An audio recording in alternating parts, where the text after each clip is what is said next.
Yo, what it do, man? The jackpots, you know what I'm talking about, man. Let's get into this video, man. Like, comment, and subscribe. We're gonna go on here and rock out, man. Let's get it. And he allegedly had been wearing a wire for the last 2 years. I'm 22 to 24. OTF Jam wore a wire and snitched on Lil Durk to the feds, and now it's coming back to bite him. Word is he was just attacked in court by someone allegedly tied to Durk's crew right after he took the stand. And the craziest part, OTF Jam might not be the only one flipping. I've got all the details about the courtroom attack, the snitching, and who else might be next. Let's get into it. Durk's fall off. In the middle of a tense federal courtroom in Los Angeles, OTF Jam, longtime associate of Lil Durk and a man whose loyalty was never supposed to be questioned, was suddenly, violently attacked. Eyewitnesses say it wasn't just a scuffle, it was a full-on ambush, right there during sworn testimony that allegedly implicated Durk in a chilling murder-for-hire plot. People were screaming, lawyers ducked under desks. One of the courtroom deputies had to draw their weapon. And why? Because Jam wasn't just talking, he was telling. And according to insiders, the moment he said Lil Durk's name, the courtroom shifted. That was the moment everyone knew it was on. But let me be clear, this wasn't just some random street beef spilling into a courtroom. No, this was the collapse of something sacred in street culture, the code of silence. The don't snitch, don't fold, don't talk rule that built OTF's empire is now being violated from the inside. And the man doing it, he might have been wearing a hidden wire this whole time. And here's the craziest part. The government knew. They were ready for it. They didn't stop it. Let's rewind, because before the attack, before the shouting, the deputies, and the chaos, there was only silence. The kind of tense, sticky silence that lingers when everyone in the room knows something is about to go wrong.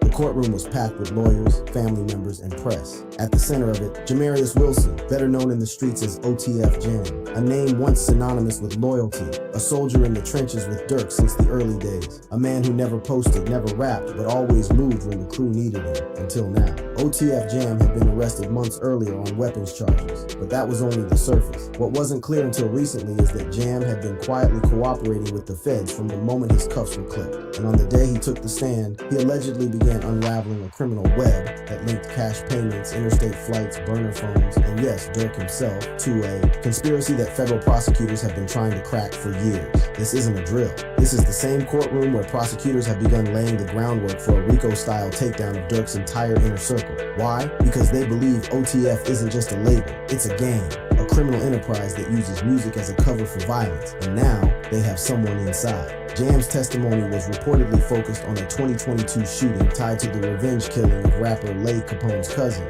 But as he began describing how hotel rooms were booked, how guns were stashed, and most damningly, how money allegedly flowed directly from Durk's team to those on the ground, the courtroom erupted. It's unclear who struck first. Some say it was a co-defendant's cousin who leapt from the back row and lunged over the barrier. Others say it was a coded look from Durk's lawyer that set the whole thing off. But what's certain is this: Jam was rushed, restrained, and... Bro, I just want to interrupt the video just to say that is some messed up junk, bro. Cause I heard when OTL Jam got out, you know what I'm saying, Durk threw some cash, you feel what I'm saying? While he was in there, Durk was, you know what I'm saying, throwing the cash, you feel what I'm saying? And then the first thing you do is get out worldwide for the feds. You know what I'm saying? Biting the hand that feeds you. That's crazy. Moved under armed guard. And as of this recording, he hasn't been seen in public since. Why does this matter? Because it confirms what so many in the Chicago rap scene have only whispered about. OTF is leaking from the inside. People are flipping, people are talking, and the code of silence that protected Durk for over a decade is now in flames. And it gets worse, because if Jam wasn't attacked over what he said, then it was about what he was about to say. According to legal analysts, Jam had only made it through a fraction of the questions before chaos shut everything down. That means there's more, much more, he hasn't said yet. And now it might come out in sealed documents instead of open court. But let's back up and answer the obvious question. How did we get here? To understand the pressure Lil Durk is under, you have to go back. Not just to 2022, but to the 1990s. That's when his father, Dante Banks Sr., was arrested for his role in an $8 million cocaine ring. Lil Durk's dad was arrested in 1993 after being caught up in a cocaine distribution ring. In 1994, he was sentenced to life in federal prison. And it wasn't just the arrest that shaped Durk's future, it was the mindset. I hate rats. I hate rats. That code, no cooperation, no talking, became law in OTF. But now, that very code is being broken by the same people Durk built his empire with. And that brings us back to Jam, the man who many now say turned rat. Multiple voices online have already accused him. I don't have no clue if OTF Jam wore wire on Lord Durk. OTF DD is an informant. Somebody named OTF Jam, they said they've been calling him a rat. Man, you feed a nigga for 12 years, he come home with a wire? That's what I'm talking about. You feed somebody that long, and I know you blessed them. You know what I'm saying? All that money you probably been giving him and stuff like that, you should have been tucking in his pocket. You feel what I'm saying? Putting it away. Because if you did, you wouldn't be having to worry about trying to send the man down the road. You know what I'm saying? Because we know the Fed paying you, or you did something, and now they trying to, you know what I'm saying? Now you gotta cover yourself. But either way it go, man. You done 12 years. You feel me? The first thing you do is get out and go right on the next. Even Tay Capone weighed in on the rumors swirling around Jam's role in the case. Now been in-house little weird shit going on with Jam. Jam been booked for a pipe, he had disappeared out the system, be back in the system. That's not just suspicious. That's federal level witness protection energy. And what makes this even more damning is the money trail. At the center of the case is the allegation that Durk blessed Jam with $50,000. That blessing is now being reinterpreted by prosecutors as payment. He got caught with a switch, and they're telling me he's kind of the one saying the 50 I got paid was for that. And the feds, they're not playing anymore. You give your statement and you agree to cooperate, you're getting on that goddamn stand and you're saying exactly what you wrote down. Or else you're gonna do life in prison. This is just the beginning of how Jam's alleged cooperation has blown the OTF. Look up. Y'all let me know if that's a fake or somebody got something to hide. But look like, I hope they don't, you know what I'm saying? Hey man, don't come with me, because you know what I'm saying? I don't know if it's 100% true or not. If, you know what I'm saying, this guy, OTF Jam, is wearing wire. You feel me? But that's the word. That's the word on the street. That's the word on the internet street. You know what I'm saying? Case wide open. Now let's talk about the real reason Jam flipped. Because whether or not he walked in wearing the wire, one thing is certain: OTF is unraveled. And the first thread to snap wasn't Jam. It was OTF DD. He is clearly named in the indictment as a co-conspirator. Okay, he is clearly one of the shooters on the scene, but when they actually talk about the crime, his name disappeared. DD, according to transcripts and insiders, was one of the shooters. But when the crime is described in the paperwork, his name gets scrubbed clean, replaced with an unnamed co-conspirator. That only happens for one reason: the government is protecting their informant. And once he flipped, it sent a signal. It's open season inside OTF. Loyalty is dead. It's every man for himself. Whack 100 laid it out plain. If Lil Durk doesn't get ahead of this, he's cooked. Think about that. The same Durk who built an entire empire off of never speaking, of letting the music do the talking, now faces a terrifying choice: speak or sink. And the people flipping on him, some of them ain't even that close to him. They're definitely gonna tell. And they don't even have strong ties with Durk. That's what makes it more dangerous. These aren't brothers flipping on the code. They're foot soldiers trying to dodge a life sentence. They owe Durk nothing, and the government is counting on it. According to Vlad and Whack 100, the prosecution's entire case is built on these guys cooperating. And if even half of them follow through, that's more than enough to bury Durk under a federal indictment for life. If they all become Sammy the Bull, I don't see how Durk can get out of this. Let's not gloss over that. Sammy the Bull flipped on the Gambino family and took down John Gotti. That's the kind of energy these courtrooms are now working with. They're not chasing lyrics, they're chasing legacy hits. So here's where the bombshell drops. Durk is tied to this case not through actions, but through affiliation. Vlad breaks it down. You flew them in. Yeah. They're here because you flew They're them on in. your credit card. All these things, and they might have been here because he had something to do. And if even one of them says Durk did, Yeah, see, that's my thing, bro. Like, even if, you know what I'm saying, Durk did have something to do with that LA thing, you know what I'm saying? Like, why would he be booking them on his credit card? You know what I'm saying? Like, you gotta be smarter than that if that's the case, you know what I'm saying? I would think somebody, you know what I'm saying, with that mindset, unless you start thinking that you above the law. You feel me? And sometimes, you know, some people can get like that when they making their money and stuff, and they think that, you know, he just had got the keys to the city. So, you feel me? He might have been like, shh, I'm good, man. First of all, they already know who I am. They already know how I get down. So, you know what I'm saying? Let me let me not give a damn. You know what I'm saying? To go ahead. Game over. It doesn't matter if Durk wasn't in the car, didn't pull the trigger, didn't send the text. What matters is if the feds can create a narrative that he facilitated the act. Now let's pivot back to the courtroom attack, because when Jam took the stand, what we saw wasn't just courtroom drama, it was desperation. The last-ditch effort of a brotherhood trying to stop its own collapse in real time. According to legal analysts, the defense will now demand Jam's testimony be tossed because the courtroom was compromised. But the prosecution, they've already got what they needed. And more importantly, they might have orchestrated this moment to expose how far the OTF circle will go to silence people. And that opens the door to something far worse, a witness intimidation enhancement, which means longer sentences, more leverage for plea deals, and more fear for anyone else still considering testifying. See, Jam may not have broken the code on his own. Rat. And basically he said, okay, I'm a rat. Well, watch this. Watch this. That's a man who's done being quiet. That's a man who's been labeled a snitch so many times. He might as well own it. And now the internet's in a frenzy. Every post, every blog, every free Durk hashtag. But here's the part no one wants to admit. Durk might not walk away from this one. Because even though prosecutors removed the original payment paragraph from the indictment, which claimed Durk ordered a hit by wiring money, it's not because they're giving up. Paragraph 9 from the original indictment has been removed. Wack explains it clearly. They dropped that section because the witness testimony wasn't lining up. But now with Jam, that testimony may finally stick. And the other part of the game, stacking charges. They've already added stalking resulting in death to the indictment, which, if you didn't know, is a charge often used in murder for hire plots. Boy, they is trying to cook dirt. I mean, they trying to put that boy under.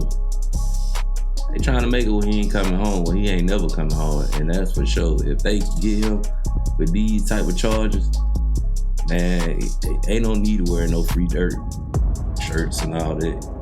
You know what I'm saying? Y'all gonna have to go. Y'all gonna have to go. You know what I'm saying? Get a bulldozer and get that man out of jail if you want to see Durk again. You feel me?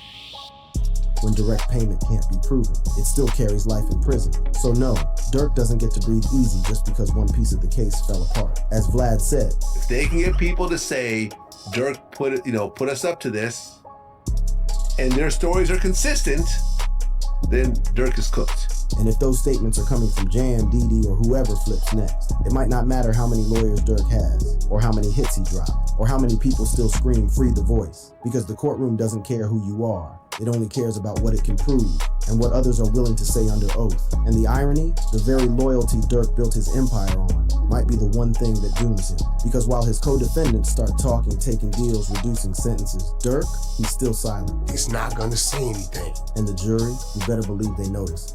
OTF Jam's exile. Before the blood hit the floor in that courtroom, OTF Jam was already bleeding, not physically. Look how they did the boy, man. Got his McDonald's, you know what I'm saying? Don't take the food. You know what I'm saying? Don't take the food, man. It already looked like he told something already, bro. But he looking up at the camera, eating the food. You know what I'm saying? If I know. If you don't know, now you know, boy. Oh, man. He had already been cut off, exiled, labeled, and most dangerous of all, exposed. See, the streets had been whispering for months. People were noticing things. Jam getting picked up, then disappearing. No mugshots, no press releases. And then suddenly, he's back. Quiet, nervous, different. Jam been booked for a pipe, he had disappeared out the system, be back in the system, then it be like, it was a little weird shit going on. And in the streets of Chicago, that kind of weird means only one thing. You working with them people. So when Jam walked into that courtroom, his testimony wasn't the real surprise. The real surprise was that he had survived long enough to give it. Because according to insiders, Jam was already being watched. Not by law enforcement, but by the very same people he used to roll with. People who had questions, people who wanted answers. And by the time he was sworn in, he wasn't OTF anymore. He was prey. This is what makes the attack during his testimony so chilling. It wasn't spontaneous. It wasn't emotional. It was calculated. Witnesses say the courtroom felt tense from the moment Jam took the stand. Every look, every shift, every breath had weight. Then came the moment. He started naming names, quietly at first. Payments, movements, flights, connections. Then he paused. And just as he was about to continue, someone jumped the barrier. It was chaos. Court officers tackled the attacker. Jam was rushed out, reportedly with a cut near his eye. Whether it was a shank, a ring, or bare fists, no one knows. But what everyone agrees on, it was intentional. The timing, the target, the message. Don't talk. And yet, he already had. The damage is done. The seal is broken. But how did it get this far? That takes us to the interrogation room months before the attack. That's where Jam, under pressure from a looming gun charge, was allegedly presented with a deal. Not a light one, a surgical one. According to courtroom sources, the feds had been waiting for someone like Jam to crack. Not because he was high up, but because he was connected enough to know what happened and expendable enough to flip. They will intentionally arrest certain people that they think may know certain things that will strengthen their case towards the ones they really want, because they know they're not those type of people. So they squeezed him, and instead of breaking, he bent. That's when the deal started moving. Flights, cooperation, testimony, and then $50,000. The infamous blessing Durk allegedly gave to Jam, which was once a flex, now rebranded as evidence. Now, what about this guy who allegedly got caught with a switch, who Durk told the world that he blessed him with 50 grand. OTF Jam. As a homie, like, it wasn't a secret. I believe if Durk was giving him 50 grand to commit a criminal act, he wouldn't have told the world, right? Right. They're telling me he was actually in Los Angeles. That's the problem. Because when you yeah, right. That do make sense though. You feel me? Why would Durk incriminate himself? You know what I'm saying? That much. If he gave him 50 bands for him to go, handle some business, why would he go tell the world what he did? But then you gotta double back on that and be like, why would you know what I'm saying? On top of that, why would he let his homies, take a flight with him, book a flight, under his credit card name, with the Quando Rondo stuff. You know what I'm saying? So I think all that type of stuff, it just ain't gonna make sense, man. I think like everybody knows it's gonna come to testify and people just up there pointing the finger. You know what I'm saying? Saying he did it. About giving someone $50K in public and that person ends up testifying against you. You just gave the feds their headline. And the feds, they're weaponizing the optics. Durk's lyrics, money movements, co-defendants, and public associations have all been restructured into a criminal timeline. They claim Durk used his music business as a front, moving shooters under the guise of performances and appearances. And while some charges have been stripped, like the now removed murder for hire payment paragraph, others have been stacked right back on, including the deadly stalking resulting in death enhancement. Everyone's focusing on the stalking resulting in death charge, which honestly is sort of a weird charge because it's all part of the murder for hire anyway. So the fact they're stalking on the way to the murder for hire is still a murder for hire. This charge is no small technicality. It's how prosecutors take shaky intent and wrap it in federal language that leads straight to life in prison. But let's go deeper, because there's one person who could possibly keep Durk out of that grave. His lead attorney, Drew Finley. Drew is an outstanding lawyer. Outstanding. He got YFN Lucci a great deal. He got NBA Youngboy a great deal. And now he's got Durk. But even Drew can't stop what's coming if Durk won't talk. That's the elephant in the room, Durk's silence. To the fans, it's loyalty. To the streets, it's principle. But to the jury, it looks like guilt. There is a basic assumption with every jury that if you do not take the stand on your own behalf, you're guilty. And it doesn't help that prosecutors are stacking OTF chains, photos, and lyrics as evidence of a criminal organization. Let that sink in. What once was a movement is now evidence. So where does this leave Durk? Alone. Because while he stays quiet, OTF is caving from within. People are cutting deals, timelines are shifting, stories are aligning, and the rumors won't stop. Even bloggers like King Yella have jumped into the fray. Rat. And basically he said, okay, I'm a rat. Well, watch this. There's no more debate. The walls are closing in. And while Durk hasn't been convicted of anything yet, the court of public opinion is already deliberating. The only thing that can change this? A surprise. A collapse in the prosecution's narrative. A withdrawal of testimony. A public reversal. But that's not likely because the feds, they don't miss. When they bring charges this heavy, they only do it when they got someone on the inside, and thanks to Jam, they do. Courtroom chaos.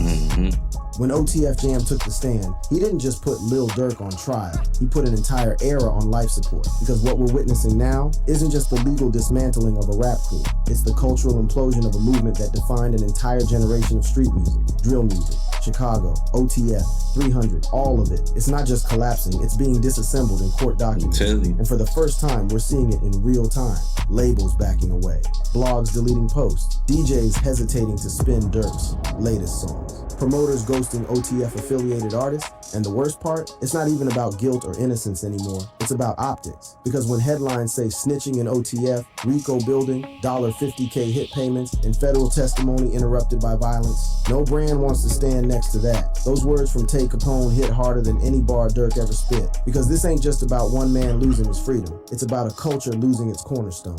Let's be real. Lil Durk is the face of modern drill. He took it mainstream. He made it commercial. He gave features to up-and-coming artists and put entire blocks on the map. But now, the same OTF chain that gave you status might get you subpoenaed. Because the feds aren't just looking at Durk. They're looking at the infrastructure, the money trails, the associates, the features, the shows, every payment, every travel itinerary, every lyric. They want to turn this into another YSL-style domino collapse. And they're off to a strong start. But what makes this case different? OTF is not standing tall. People are flipping. Stories are changing. Allegiances are crumbling. Even the blogs are saying it out loud. If somebody say Durk's name, that's all it's gonna take. Somebody is a rat, somebody telling, somebody from OTF.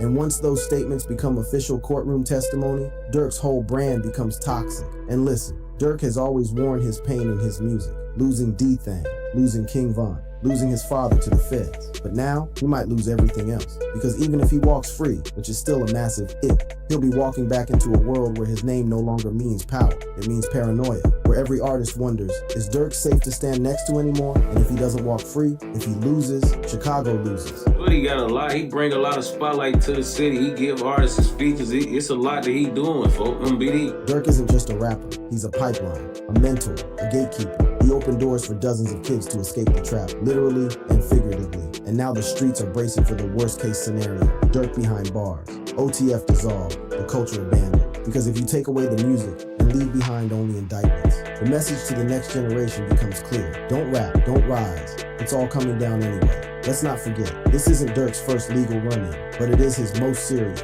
And what separates this case from all the others? Witness cooperation. That's what the feds didn't have before, but they've got it now. OTF Didi, possibly OTF Jam, possibly more. And the prosecutor's strategy is clear. Build a mountain of truth, even if every rock is chipped and cracked. If they can get enough people to say Durk knew, even without hard proof, they can convince a jury he was the brain behind it all. That's how RICO works. That's how Young Thug got stuck. That's how GS9 fell. And now, that's how OTF might die. But here's the twist. There's still one wild card, Durk himself. Because while everyone else talks, he doesn't. While everyone else points fingers, he stays silent. And while the prosecution builds its narrative, Durk is still crafting songs, recording lyrics that double as emotional confessions and legal liabilities. Right. And that may be the final irony. The very music that made him a star could be the evidence that takes him down. Because even though the court removed lyrics from the indictment once, that doesn't mean they're not listening.